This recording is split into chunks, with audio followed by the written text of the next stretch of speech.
ಶುಭಾಶಂಸನೆಯನ್ನ ಆಂಧ್ರ ಪ್ರದೇಶದ ಉಪಮುಖ್ಯಮಂತ್ರಿಗಳು ಜನಪ್ರಿಯ ನಾಯಕರಾದಂತಹ ಸನ್ಮಾನ್ಯ ಪವನ್ ಕಲ್ಯಾಣ್ ಅವರಿಂದ.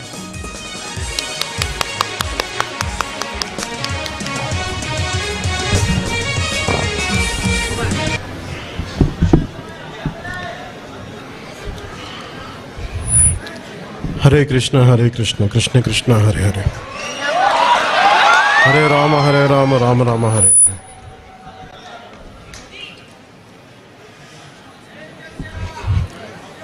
ಜಗದೊಡೆಯ ನಾದಂತಹ ಉಡುಪಿಯ ಶ್ರೀಕೃಷ್ಣನ ದಿವ್ಯ ಚರಣಾರವಿಂದಗಳಲ್ಲಿ ಅತ್ಯಂತ ಭಕ್ತಪೂರ್ವಕ ಶಿರಸಾಷ್ಟಾಂಗ ನಮಸ್ಕಾರಗಳನ್ನು ಸಲ್ಲಿಸುತ್ತೆ.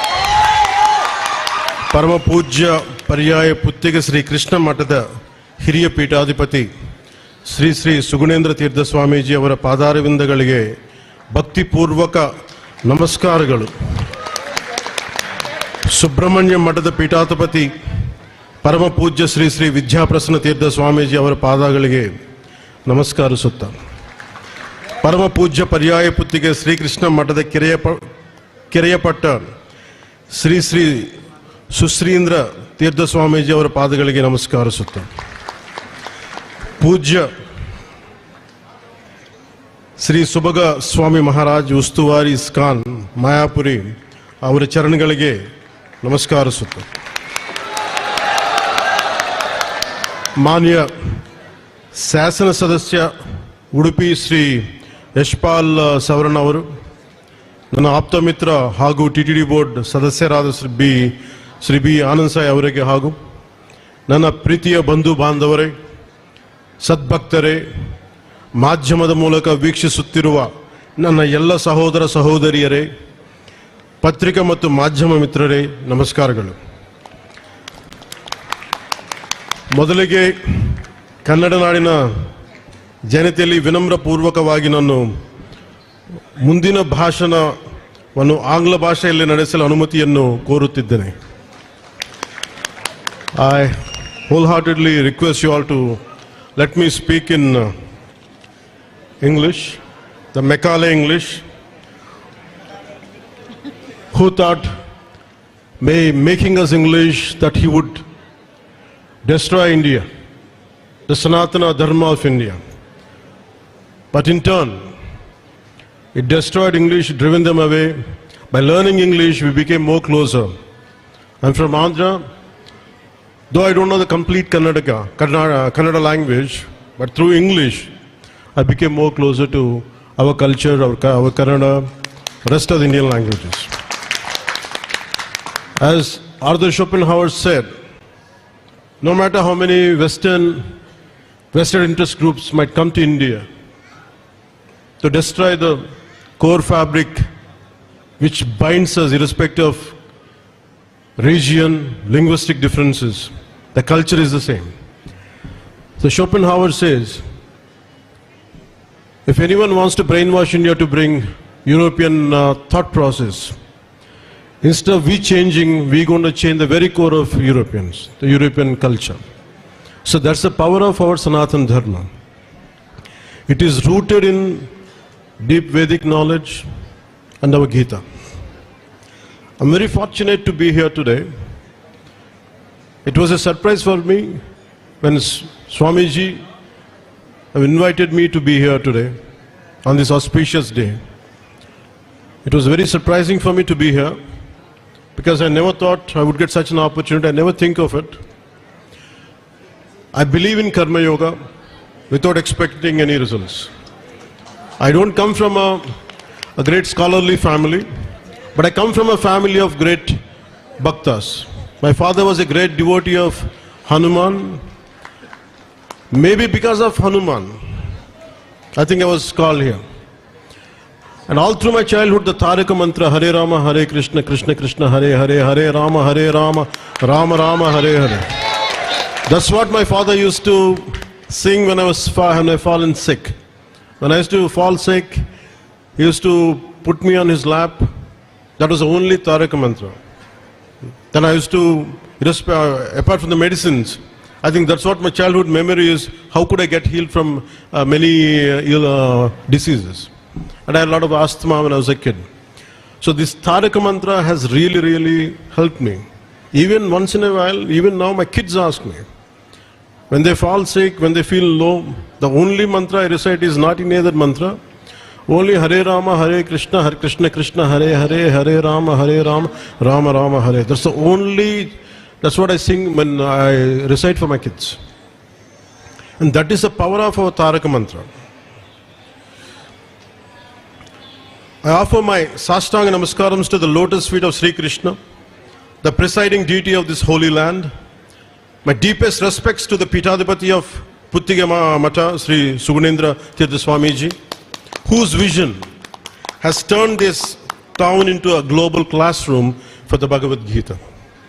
My reverence to all the learned Swamijis of Ashtamatas, the scholars, and the thousands of devotees who have turned Udupi into Vaikunta today. Coming to Udupi, I could feel the spiritual vibrations, which is very hard to describe. This is not just a temple town. This is a spiritual powerhouse of Bharat. As I have said earlier, maybe I'm fortunate enough, I have the blessing of Lord Hanuman. So, Pratamo Hanuman Nama, Dvitiyo Bhima Yevacha, Purna Pragna Trutiyastu Bhagavatkarya Sadhaka.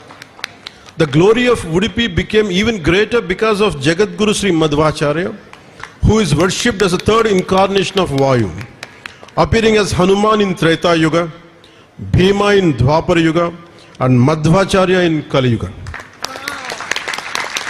In his divine form, he installed the idol of Sri Krishna at Udupi and founded the Ashtamatas, a tradition that has continued for more than 800 years. His Dvaita philosophy and his teachings brought clarity and purpose to spiritual life and continue to inspire countless devotees even today. Following this sacred lineage is His Holiness Sri Sugunendra Tirtha Swamiji, the 30th Pontiff of Sri Puttigamata, who accepted sannyasa at the young age of 12.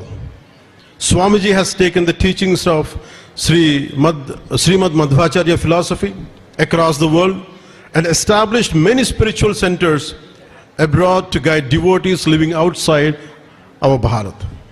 He has represented Hindu Dharma on global platforms, including the United Nations.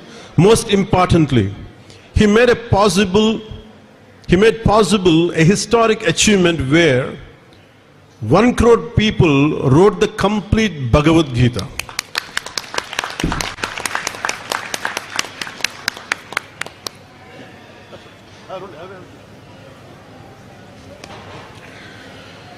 Where 1 crore people wrote the complete Bhagavad Gita, which is of 720 slokas. 700 slokas. This Koti Gita Lekhana Yajna stands as a shining example of his vision, dedication, and deep love for Dharma. On this auspicious occasion, I extend my heartfelt congratulations and respectful salutations to all the 1 crore devotees who had written the sacred Bhagavad Gita with deep faith and devotion. Today in this yajna, I will be also joining even to finish my part. As I walked into Mata today, I was reminded of the great devotee Kanakadasa. History tells us that when the doors were closed, his devotion was so strong that Lord Krishna turned around and the wall cracked open to give him darshan. That Kanakana Kindi is not just a window, it is a proof that bhakti is greater than caste, greater than the status, and greater than the power. That is the beauty of our Sanatana Dharma. It does not exclude, it embraces. Friend, to all the devotees and all the gurus, I stand here today as an ardent devotee of our culture. We are concluding the Lakshakanta Gita Parayana. Over 1 lakh voices have chanted the song of the Lord. Honorable Prime Minister Shri Narendra Modi ji was here a few days ago, and he rightly said, the Gita is a manual for national security. And I would like to add to that, I will add to that, the Gita is the ultimate manifesto for humanity, as Guruji said.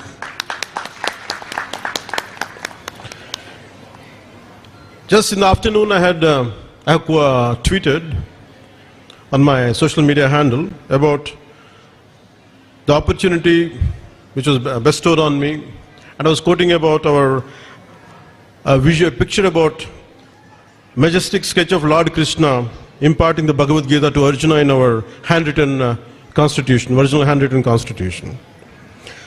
See, in the original handwritten constitution of India, the very document that defines our republic, the directive principles of state policy, is decorated with a majestic sketch of Lord Sri Krishna imparting the Bhagavad Gita to Arjuna. Our constitution makers intentionally placed this illustration there because the directive principles describe the moral vision of the nation: justice, welfare, responsibility, equality, and righteous governance. And what better symbolizes these ideals than Sri Krishna guiding Arjuna on the path of Dharma? Some think Dharma and constitution are two different worlds, but they're not. Dharma is the moral compass, constitution is the legal compass.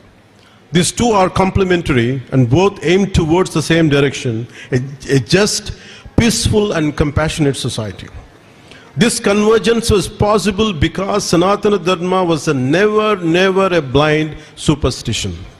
It was a science, and it is a science encoded in the form of a spiritual wisdom. And this is evident in how the world studies, codes, applies its principles across the cultures today. From Einstein and Thoreau to Oppenheimer and modern psychologists, the Gita has shaped world thought for centuries. Because the Gita speaks to the human soul, not to a particular region. It answers three universal questions. Who am I? What is my duty? How do I act rightly amidst confusion? No text answers these with such simplicity and depth. And when we reflect on everything that is contemplated over this entire month in this month, the Gita is not something we read and leave behind. It is something that walks with us in every decision, every confusion, and every inner battle.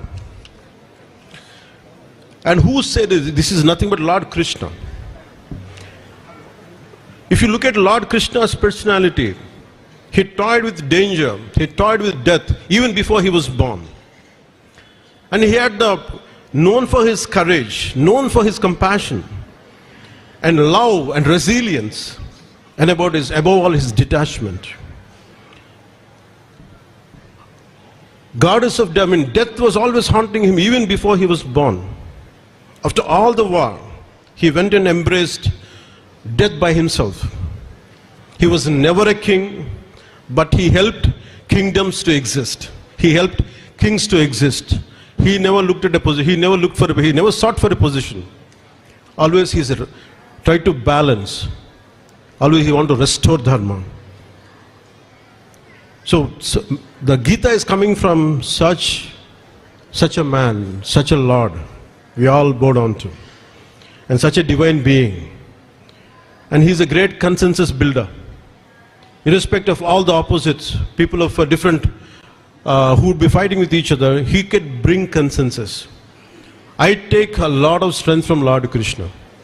Maybe I don't know a great Sanskrit, I don't know the slokas of Sanskrit, but I know the essence of Gita. Do your duty and don't expect any results.